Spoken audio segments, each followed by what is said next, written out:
اعوذ باللہ من الشیطان الرجیم بسم اللہ الرحمن الرحیم۔ حضرت عبداللہ بن عمر رضی اللہ تعالی عنہ سے روایت ہے، رسول اللہ صلی اللہ علیہ وآلہ وسلم نے فرمایا، مجھے حکم ملا ہے کہ میں لوگوں سے جنگ جاری رکھوں یہاں تک کہ وہ اس بات کی شہادت دیں کہ اللہ کے سوا کوئی معبود حقیقی نہیں اور حضرت محمد صلی اللہ علیہ وآلہ وسلم اللہ کے رسول ہیں۔ پورے اداب سے نماز ادا کریں اور زکوٰۃ دیں۔ جب وہ یہ کرنے لگیں تو انہوں نے اپنے مال و جان کو مجھ سے بچا لیا سوائے حق اسلام کے، اور ان کا حساب اللہ کے سپرد ہے۔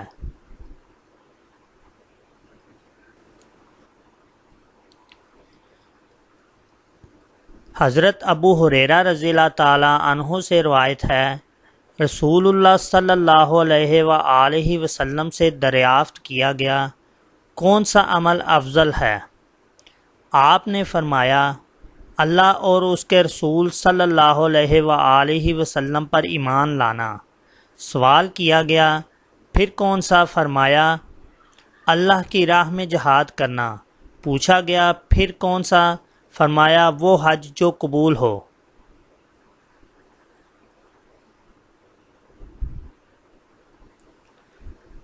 حضرت سعد بن ابی وقاص رضی اللہ تعالی عنہ کا بیان ہے کہ رسول اللہ صلی اللہ علیہ وآلہ وسلم نے چند لوگوں کو کچھ مال دیا اور وہ سعد رضی اللہ تعالی عنہ وہاں بیٹھے تھے۔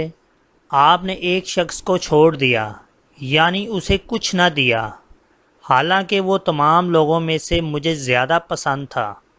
میں نے کہا، اے اللہ کے رسول، آپ نے فلاں شخص کو چھوڑ دیا، اللہ کی قسم میں تو اسے مومن سمجھتا ہوں۔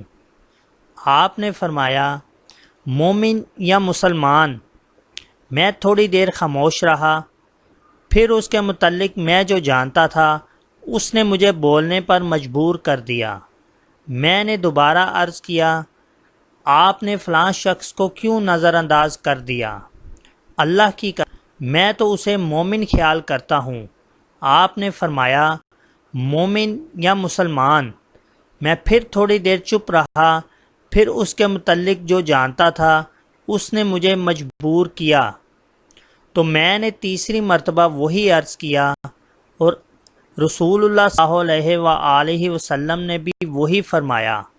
اس کے بعد آپ گویا ہوئے، اے سعد، میں ایک شخص کو کچھ دیتا ہوں حالانکہ دوسرا شخص مجھے اس سے زیادہ محبوب ہوتا ہے، یہ اس اندیشے کے پیش نظر کہ کہیں ایسا نہ ہو کہ وہ اپنی وجہ سے اسلام سے پھر جائے اور اللہ تعالیٰ اسے اوندھے منہ دوزخ میں ڈال دے۔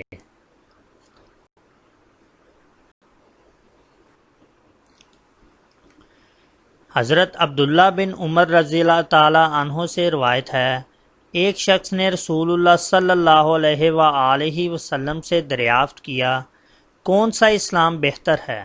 آپ نے فرمایا، تم کھانا کھلاؤ، آشنا اور نا آشنا سب کو سلام کرو۔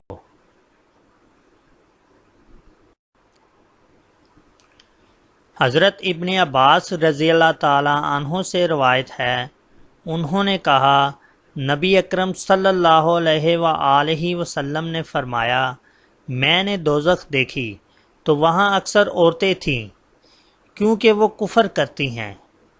لوگوں نے کہا، کیا وہ اللہ کے ساتھ کفر کرتی ہیں؟ آپ نے فرمایا، نہیں، بلکہ وہ اپنے خاوند کا کفر کرتی ہیں، یعنی ناشکری کرتی ہیں اور احسان فراموش ہیں۔ وہ یوں کہ اگر تو ساری عمر عورت سے اچھا پھر وہ معمولی سی ناگوار بات تجھ میں دیکھے تو کہنے لگتی ہیں کہ مجھے تجھ سے کبھی آرام نہیں ملا۔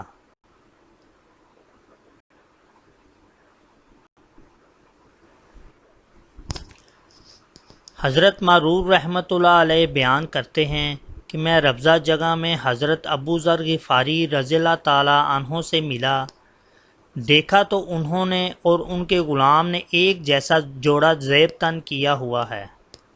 میں نے ان سے ان کی بابت پوچھا تو انہوں نے فرمایا میں نے ایک شخص کو بائیں طور گالی دی کہ اسے ماں کی آر دلائی۔ نبی اکرم صلی اللہ علیہ وآلہ وسلم نے یہ سن کر فرمایا تو نے اسے اس کی ماں سے آر دلائی ہے، ابھی تک تجھ میں جاہلیت کا اثر باقی ہے، تمہارے غلام تمہارے بھائی ہیں، انہیں اللہ تعالیٰ نے تمہارے تصرف میں رکھا ہے، چنانچہ جس شخص کا بھائی اس کے قبضے میں ہو اسے چاہیے کہ اسے وہی کھلائے جو خود کھاتا ہے، اور اسے وہی لباس پہنائے جو وہ خود پہنتا ہے، اور ان سے وہ کام نہ لو جو ان کی طاقت سے زیادہ ہو، اور اگر ایسے کام کی انہیں زحمت دو تو خود بھی ان کا ہاتھ بٹاؤ۔ جزاک اللہ۔ Please subscribe, like and share this channel. Jazakallah.